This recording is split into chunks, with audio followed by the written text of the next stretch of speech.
So I'm really delighted to be chairing this incredible panel. You may know that part of what we're focused on today is the decline of the U.S. empire. Now that should be an applause line. Okay. So, of course, that's a contested matter. Is it in decline? What kind of decline? We're certainly, the panelists are not going to be talking about neoconservative perspectives like Robert Kagan's and the doubting of decline, even though Obama and Romney pay homage to Kagan through talking about the indispensability of empire. We're here really to talk about what is a very clear historical reality and try to tease out our understanding of what that means beyond just the fact that empire is not deterritorialized, it has a real territorial meaning. And so what we're going to explore is also the fact that empire takes place in the context of enormous global insurgencies, which we've witnessed at least over the last decade, and provide us with an understanding of how empire is in decline because of historical agency, not because just of internal contradiction. So what I'm going to do is I'm going to introduce each member of the panel now. They will each speak for about 15 minutes. Then we'll take questions and answers, or questions from the audience. And I'll ask you, I think there are, well, if you speak up, there used to be mics, but if you speak up from where you are, I'll try to identify a number of people at once. We'll take maybe 4 questions at once to be addressed to the panel so that we can accumulate a number of questions. So, our distinguished panel today includes the following: Michael Klare, who is the 5 Colleges Professor of Peace and World Security Studies at Hampshire College. He's a defense correspondent for The Nation magazine and author of Resource Wars and Blood and Oil, the Dangers and Consequences of Americans' Growing Petroleum Dependency, which is on Metropolitan, and regular contributor to The Nation, Tom Dispatch, Mother Jones, and a frequent columnist for Foreign Policy in Focus. And Michael will go first, sort of providing that kind of overview that I alluded to briefly. Our next distinguished speaker is Phyllis Bennis, who directs the new international project at the Institute for Policy Studies in Washington, D.C. She's also a fellow of the Transnational Institute in Amsterdam. She's been a writer, analyst, and activist on the Middle East and UN issues for many years. In 2001, she helped found and remain on the steering committee of the U.S. campaign to end Israeli occupation and works with United for Peace and Justice Anti-War Coalition, co-chairs the UN-based International Coordinating Network on Palestine. Our third panelist will be Greg Wilpert, who's the founder and former editor of VenezuelaAnalysis.com, author of the book Changing Venezuela by Taking Power, which is a verso 2007, is a former project coordinator of the Rosa Luxemburg Foundation and currently works as part-time professor in political science at Brooklyn College's Graduate Center for Worker Education. And our last speaker, who will be providing, again, some sort of commentary on the general thrust of the panel, is Neil Smith, who teaches anthropology and geography at the CUNY Grad Center. He's author of numerous books, including Uneven Development, American Empire, and Endgame of Globalization. And I have to publicly thank him for writing a very nice blurb for my book, A Dying Empire. So that's our distinguished panel.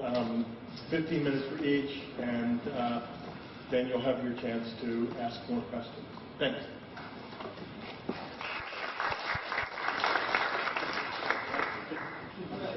Hello, everyone. Hello. Hello. We're out there. Way out there. So I'm delighted to be here.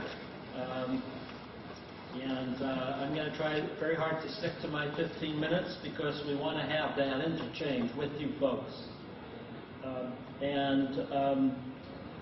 My theme is intensified global competition and struggle for vital resources and the worldwide struggles this is producing and will produce in the future.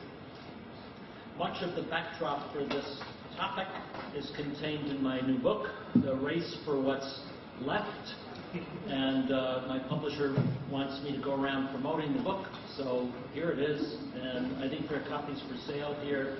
And so I'm not going to repeat everything that's in the book, but I encourage you to read it if you're so inclined. But I will summarize some of the main points. I want to make 3 key points with you today. The first is that we're entering a new phase of human history in which the pursuit of vital resources is destined to become more intense and ferocious than ever before.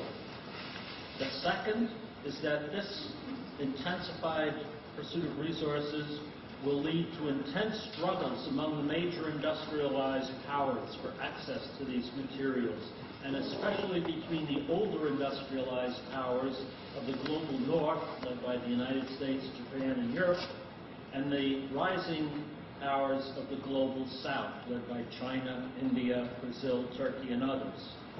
And finally, I will argue that this will inevitably lead to an assault on the lands, lives, rights, and health and safety of vast numbers of people around the world, making no distinction whatsoever between the rights of those in what we used to call the third world and those of us who live in the global north, but will attack all indiscriminately, leading to new popular insurgencies and a new potential for worldwide collaboration and cooperation in the struggle against resource predation.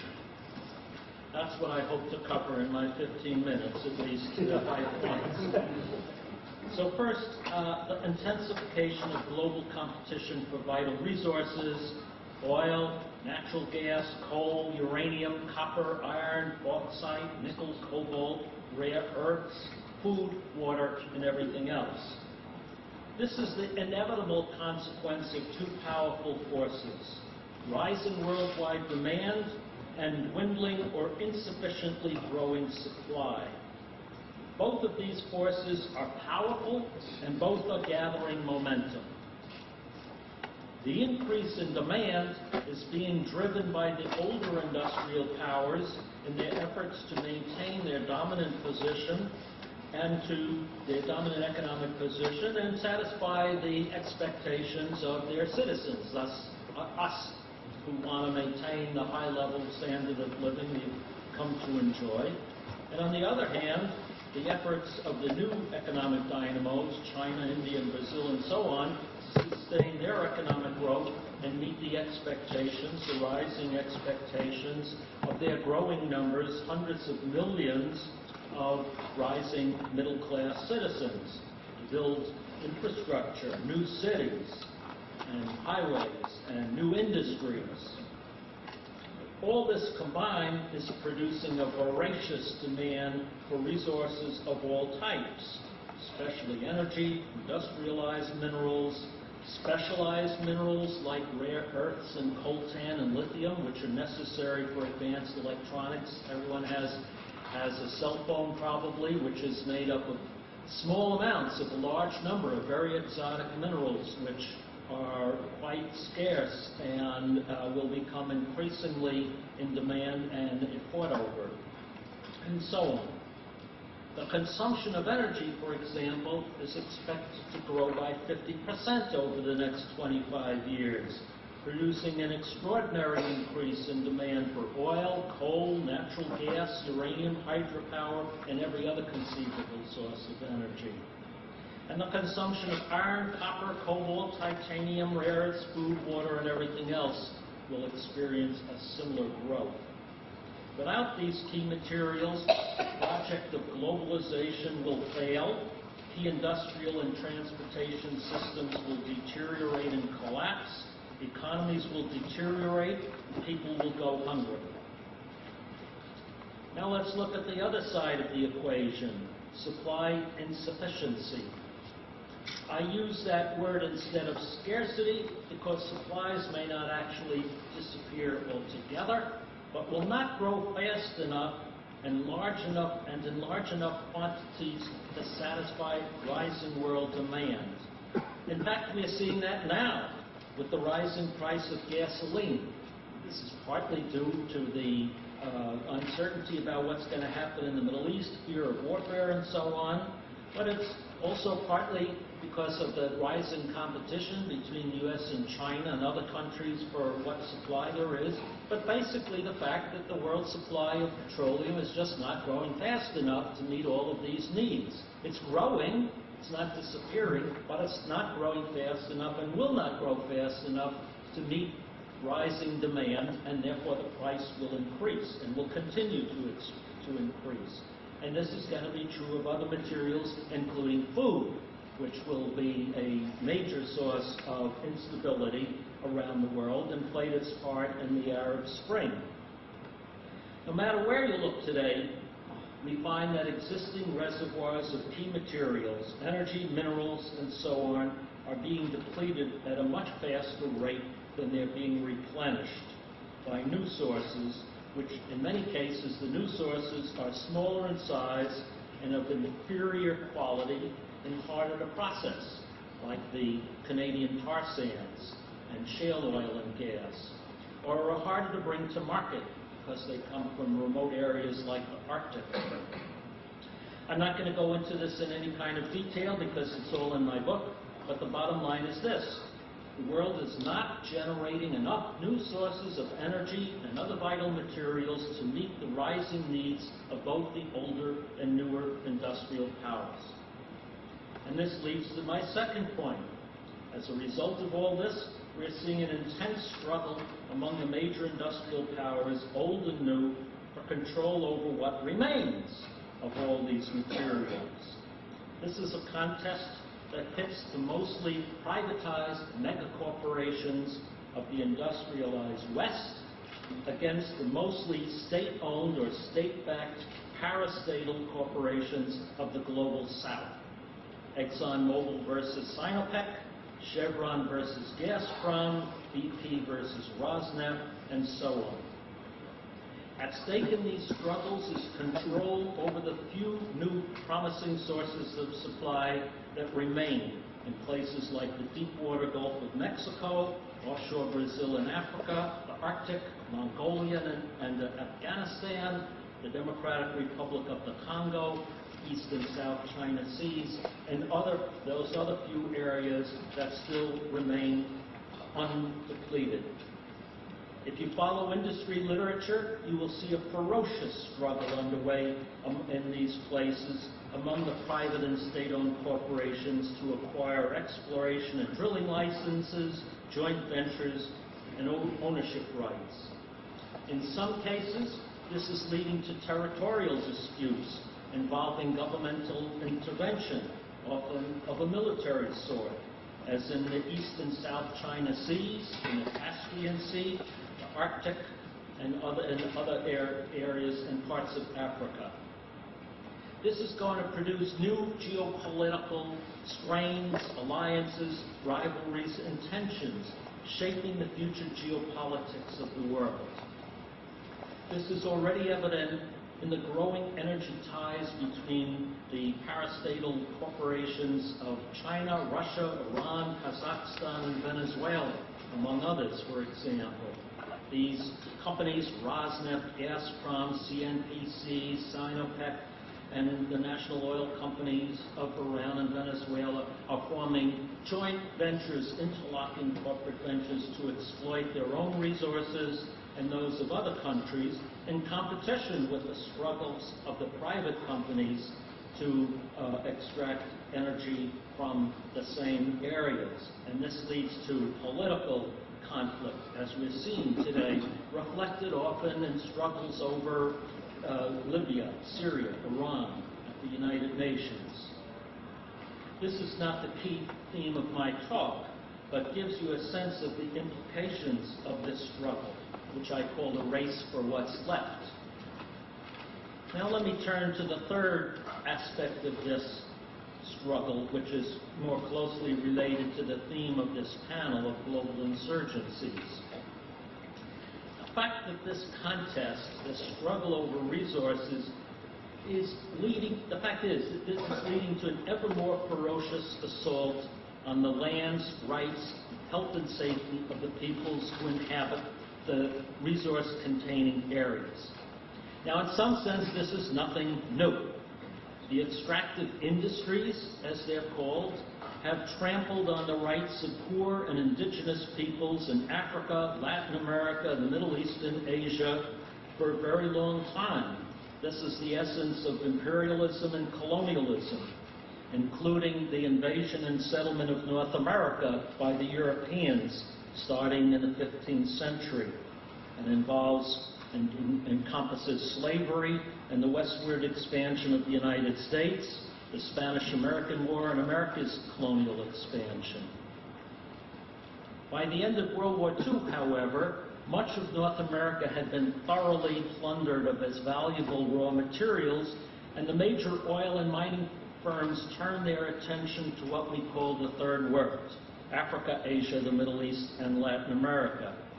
From 1950 to 2000, much of the activities of these corporations and their profit-making took place in those areas that we call the Third World. And these activities, as I'm sure you're all aware, produce resistance of all sorts: strikes, insurgencies, national liberation movements, separatist struggles, and revolution. That was the history of the second half of the 20th century. But now things are changing. Many of the great resource reservoirs of the Third World have been depleted or have been taken over by their host countries, forcing the private Western companies to retreat. This has forced the giant Western companies to retreat back to their North American roots and to Europe, like the European Arctic, and to North America as their targets for plunder. Just a quick example of BP, what we call BP.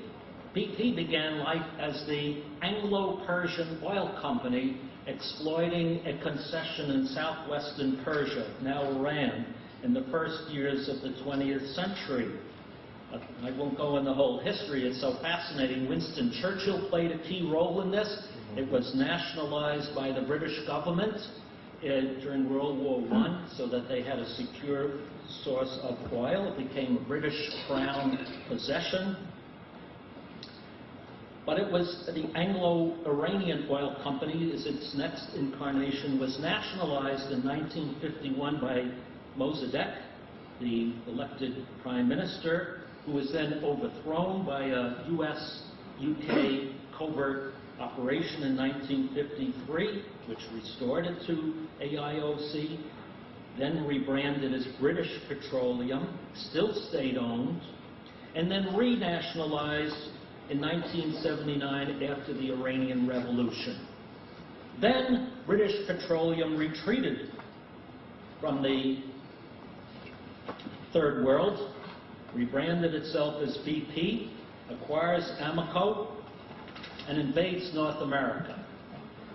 And it's now the biggest producer in Alaska, where it's been found guilty of enormous environmental spills, and picked the Gulf of Mexico to be its primary source of income. And this led, in its haste to be the leading producer in the Gulf of Mexico, to the Deepwater Horizon disaster. This is a kind of metaphor for what I see happening: the third worldization of the United States and Canada, where the giant Western oil companies and mining companies are training their crosshairs on us to be the next third world to be plundered. Now, to do so, because all the easy resources have already been plundered, they are bringing to bear advanced technologies that allow them to smash apart the hard rock formations that cover much of North America, like the Marcellus Formation that extends from West Virginia through Ohio into Pennsylvania and to New York State. The capacity to turn pure crud, which they call oil sands, which is not oil but a hard rock of bitumen, into other substances, to develop coal bed methane. All of these entail extreme hazardous assault on the land and livelihoods and health and safety of the people of North America. And this is going to have consequences for everyone in this room, because the water supply of New York City is at risk from hydrofracking, not to mention people all over the country. We'll see an ever more threat of risk to the health and safety of many Americans. And just as in the third world, people are trying to resist this, and just as occurred in the third world, the oil companies are colluding with corrupt governments and client regimes, in this case the U.S. government, to override the rights and interests and health of this local citizens, in this case American citizens. This is the story of the 2012 election.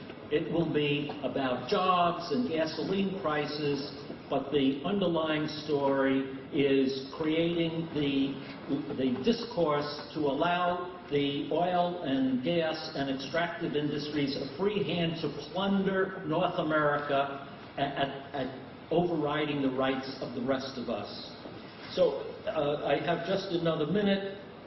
I'd love to elaborate on all of this, but I think you get the general idea. This is going to produce, as it did in the third world, thousands, millions of victims of plunder and invasion, except they will be Americans and Canadians. These are not, left-wing environmental extremists. These are Republican farmers or non-political farmers and landowners throughout this country whose rights and livelihood is now at risk and will be trampled upon. And these people will resist, and they will form a whole new cadre of resistance fighters. And you could see that in the opposition to the Keystone XL pipeline organized by Bill McKibben, a spectacular effort to bring together different constituencies that have never worked together before. And I think this is a basis of a new struggle in this country. And because the same thing is happening everywhere in the world simultaneously, it provides a basis for a global coalition, collaboration of the victims of this ferocious struggle to plunder the world's last resources. So it's a bleak prospect, but there is this potential to unite people on a global basis. And I'll end on that note. Thank you.